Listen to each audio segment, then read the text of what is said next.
भारत में corona virus के संक्रमण के 30 लाख से ज्यादा मामले आ चुके हैं और अभी भारत में हर रोज इस वायरस के औसतन 60,000 मरीज मिल रहे हैं। मरने वालों का आंकड़ा 58,000 से पार जा चुका है। अच्छी बात यह है कि भारत में रिकवरी रेट 75% तक पहुंच गया है, यानी भारत में 30 लाख मरीजों में से 22 लाख ठीक भी हो चुके हैं। लेकिन एक बार संक्रमित हो जाने के बाद क्या इन 22 लाख लोगों को दोबारा यह संक्रमण नहीं होगा, इसकी क्या गारंटी है? क्या इस वायरस से ठीक होने वाले सभी मरीजों के अंदर अब वो एंटीबॉडीज बन चुके हैं जो उन्हें दोबारा संक्रमण से बचा लेंगे?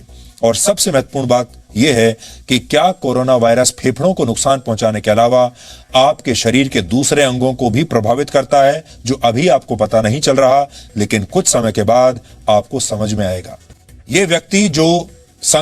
इस व्यक्ति को जो संक्रमण यूरोप में हुआ वो पहले हुए संक्रमण से कमजोर था, लेकिन इसका मतलब यह नहीं कि कोविड-19 पूरी दुनिया में धीरे धीरे कमजोर पड़ रहा है, बल्कि इसका मतलब यह है कि यह वायरस तेजी से खुद को बदल रहा है और इस बदलाव के दौरान ये कभी पहले से ज्यादा शक्तिशाली हो जाता है तो कभी पहले से कमजोर हो जाता है।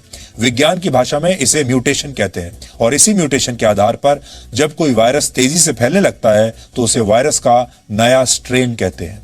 दुनिया भर के वैज्ञानिक अब तक कोरोना वायरस के 8 से ज्यादा स्ट्रेन्स का पता लगा चुके हैं और दावा है कि कोरोना वायरस हर 15 दिन में अपने आप को बदलने की क्षमता रखता है। हाल ही में इस वायरस का एक खतरनाक स्ट्रेन मलेशिया में मिला जिसे D614G नाम दिया गया है। आप इसे कोरोना वायरस का नया वर्जन भी कह सकते हैं। मलेशिया में कोविड-19 का यह नया वर्जन भारत से लौटे एक व्यक्ति से फैलना शुरू हुआ था, जिसने 14 दिन के क्वारंटीन को बीच में ही तोड़ दिया था। डॉक्टरों और वैज्ञानिकों का कहना है कि कोरोना वायरस का यह नया वर्जन यानी D614G सबसे ज्यादा शक्तिशाली स्ट्रेन है और ये एक व्यक्ति से दूसरे व्यक्ति में कहीं ज्यादा तेजी से फैलता है और पहले के कोरोना वायरस से 10 गुना ज्यादा घातक भी है, खतरनाक भी है। कोविड-19 का यह नया रूप इसलिए भी खतरनाक है क्योंकि म्यूटेशन की वजह से इस वायरस ने शरीर की कोशिकाओं से चिपकने की अपनी शक्ति को पहले से बढ़ा लिया है। कोई भी वायरस अपने स्पाइक प्रोटीन की मदद से शरीर की कोशिकाओं से चिपक जाता है। कोरोना वायरस की तस्वीरों में उसके आसपास जो कांटे जैसी आकृति आप देखते हैं उसी को स्पाइक प्रोटीन कहते हैं। कोविड-19 के नए वर्जन पर शोध करने वाले वैज्ञानिकों का कहना है कि अब इसके ये कांटे पहले से ज्यादा घातक हो गए हैं और ये कोशिकाओं पर ज्यादा तीखा प्रहार करने में सक्षम है। इसलिए कई लोग सवाल उठा रहे हैं कि अगर इस वायरस से लड़ने वाली वैक्सीन बन भी गई तो क्या वो अलग अलग प्रकार के कोरोना वायरस का सामना कर पाएगी? यानी जब तक वैक्सीन बनेगी ये वायरस अपने आप को बदल चुका होगा और बदले हुए रूप पर उस वर्जन पर यह वैक्सीन काम नहीं करेगी। इसका मतलब यह है कि अब तक इस वायरस की संरचना में जो भी बदलाव हुए वो इसके स्पाइक प्रोटीन में हुए हैं जो इस वायरस का ऊपरी हिस्सा है, जबकि इसके निचले हिस्से में कोई बदलाव नहीं हुआ है और वैक्सीन के साथ साथ शरीर की प्रतिरोधक क्षमता भी वायरस पर पहला प्रहार इसी हिस्से में करती है। इसलिए अभी तक कोविड-19 में हुए बदलाव वैक्सीन पर कोई प्रभाव नहीं डालेंगे, लेकिन अगर आगे चलकर यह वायरस अपने अंदर और बड़े बदलाव, खतरनाक बदलाव लेकर आता है तो यह जरूर परेशानी की बात हो सकती है। अब हम फिर से उसी सवाल पर आते हैं, क्या इस वायरस से एक बार संक्रमित होकर ठीक हो जाने वाले लोगों में फिर से यह बीमारी हो सकती है या नहीं? क्या फिर से आप पूरी तरह मुक्त हो जाते हैं या फिर आपके शरीर में लंबे समय के लिए यह कोई बदलाव कर देता है? यानी जो एक बार इस संक्रमण का शिकार हुआ उसके शरीर के अंदर क्या बदलाव होते हैं? पूरी दुनिया में इस वायरस का शिकार हो चुके लोगों की संख्या इस समय लगभग 2,30,00,000 से ज्यादा है और वैज्ञानिकों का मानना है कि इनमें से आधे लोगों को यह वायरस ठीक होने के बाद भी किसी ना किसी रूप में परेशान करता रहता है। उदाहरण के लिए इन 50% लोगों में से किसी को लंबे समय तक थकान बनी रहती है। कई लोगों को ठीक होने के बाद भी सांस लेने में परेशानी होती है। कुछ लोगों को ऑटो इम्यून बीमारियां हो जाती हैं। ये ऐसी बीमारियां होती हैं जिनमें शरीर खुद से ही लड़ने लगता है और अपनी ही कोशिकाओं को नष्ट करने लगता है।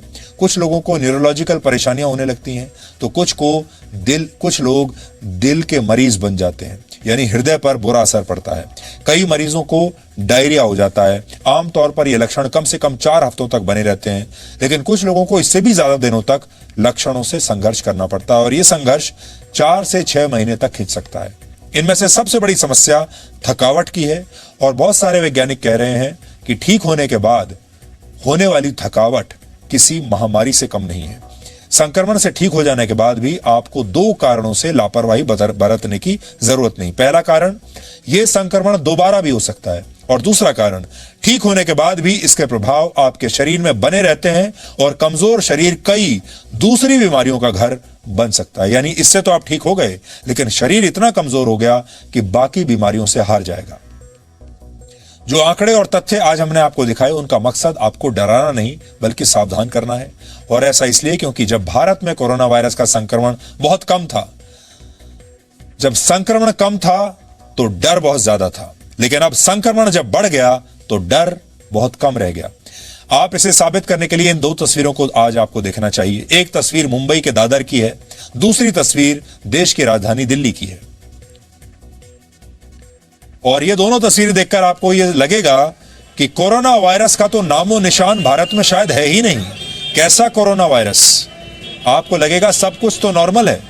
दादर में 3 दिन पहले गणेश चतुर्थी के मौके पर हजारों की संख्या में लोग खरीदारी करने घरों से निकले और सोशल डिस्टेंसिंग के नियम और कायदों की धज्जियां उड़ा दी गई। ये भीड़ तब थी जब मुंबई में जबरदस्त बारिश हो रही थी। ना तो लोगों के मन में वायरस का डर था, ना ही बारिश उन्हें रोक पाई। इसी तरह दिल्ली में ट्रायल बेसिस पर साप्ताहिक बाजार खोलने की इजाजत अभी हाल ही में दी गई है। मार्च के बाद ये बाजार पहली बार कल खुले, लेकिन इन बाजारों में जो भीड़ दिखी वो ये बताती है कि लोगों के मन से कोरोना वायरस का डर अब पूरी तरह निकल चुका है। दिल्ली की तस्वीर देख लीजिए, गांधीनगर की तस्वीर है। कैसा कोरोना वायरस! और ये सारी तस्वीरें हम आपको ऐसे दौर में दिखा रहे हैं जिस दौर में देश के 28 लाख छात्र जी और जेईई और नीट की परीक्षाएं इसलिए टलवाना चाहते हैं ताकि परीक्षा केंद्र में संक्रमण ना फैल जाए। वो अपने घरों से नहीं निकलना चाहते क्योंकि इस समय घरों से निकलकर परीक्षा देने में जान का खतरा हो सकता है। आप गए तो हैं परीक्षा देने, लेकिन वापस लौटे इस संक्रमण के साथ। जाएंगे परीक्षा केंद्र में परीक्षा देने के लिए और लौटेंगे वहां से सीधे अस्पताल में। लेकिन हमारे देश के लाखों छात्रों को जो डर सता रहा है क्योंकि उनसे यह कह दिया गया कि परीक्षा देनी है, 1 साल बर्बाद नहीं करना है, उनकी बात बिल्कुल सही है। सरकार को आखिरी फैसला लेने से पहले 2 बार और सोच लेना चाहिए। सोच लीजिए। लेकिन आज हमारा सवाल यह है, यह तस्वीर आपको क्या संदेश देती है? जब आप सारी बातें लोगों पर छोड़ देते हैं, जब आप सब कुछ वैकल्पिक बना देते हैं, लोगों की इच्छा पर छोड़ देते हैं कि वो नियम कायदे फॉलो करें या ना करें, जब लोगों को ये कह देते हैं कि आप सावधानी बरतिए लेकिन ये आपकी जिम्मेदारी है, तो लोग क्या करते हैं अभी आपने देख लिया। इन सारे लोगों के घरों में भी, इनके परिवारों में भी कोई ना कोई छात्र जरूर होंगे, कोई ना कोई इनके परिवार के रिश्तेदार मित्र जरूर जेईई और नीट के परीक्षा देने वाले होंगे। लेकिन इन लोगों का अपना डिसिप्लिन आप देखिए। क्या ये लोग डरे हैं? अब यही लोग जब बाहर जाकर ये कहेंगे कि परीक्षाओं को टाल दिया जाए तो कितनी गंभीरता से हमें इसको लेना चाहिए। इसलिए आज देश भर के छात्रों से हमारा ये कहना है, वो हमें बड़ी संख्या में लिख रहे हैं और वो ये कह रहे हैं कि हमें उनके पक्ष में आवाज उठानी चाहिए और हमें ये दबाव बनाना चाहिए कि सरकार इन परीक्षाओं को टाल दे। हम सरकार से, आप सब की तरफ से आज फिर से ये अपील करते हैं कि सरकार जो भी फाइनल फैसला ले, बहुत सोच समझ कर ले, और सरकार चाहे तो अपने पुराने फैसले को बदल भी सकती है। फैसला बदलने में कोई शर्माने की बात नहीं है। आज के हालात को देखकर सरकार चाहे तो अपना फैसला बदल भी सकती है, लेकिन सरकार ने यह तय किया है कि आपका 1 साल बर्बाद नहीं होना चाहिए। और आप देश भर में जो छात्र हैं, जो बड़ी संख्या में कह रहे हैं कि उन्हें परीक्षा नहीं देनी, आप भी सोच समझ लीजिए कि क्या आप अपना 1 वर्ष बर्बाद करने के लिए तैयार हैं। और फिर दूसरा ये भी देख लीजिए कि आप तो परीक्षाएं छोड़कर अपने घरों में बैठ जाएंगे, क्या आप बंद होकर बैठ जाएंगे? और जब अपने घरों से बाहर झांक कर देखेंगे खिड़कियों से, तो आपको ये तस्वीरें दिखेंगी। फिर से दिखा देते हैं आपको। इन तस्वीरों के बीच आप कह रहे हैं कि आप परीक्षा नहीं देंगे, आप घर से नहीं निकलेंगे, आप सोशल डिस्टेंसिंग करना चाहते हैं, लेकिन ये जो देश की बाकी जनता है, क्या ये भी सोशल डिस्टेंसिंग चाहती है? क्या ये भी कोरोना वायरस से बचना चाहती है? क्या ये भी ये कह रही है कि हमें कोरोना वायरस से डर लगता है? इन्हें देखकर तो ऐसा लग रहा है कि भारत में कोरोना वायरस है ही नहीं और इन्हें कोई फर्क नहीं पड़ता। इन्हें आप कहीं भी ले जाइए, इन्हें ना सोशल डिस्टेंसिंग की कोई चिंता है, ना इन्हें मास्क की कोई चिंता है, ना एक दूसरे के बगल में एक दूसरे को छूने से कोई चिंता है।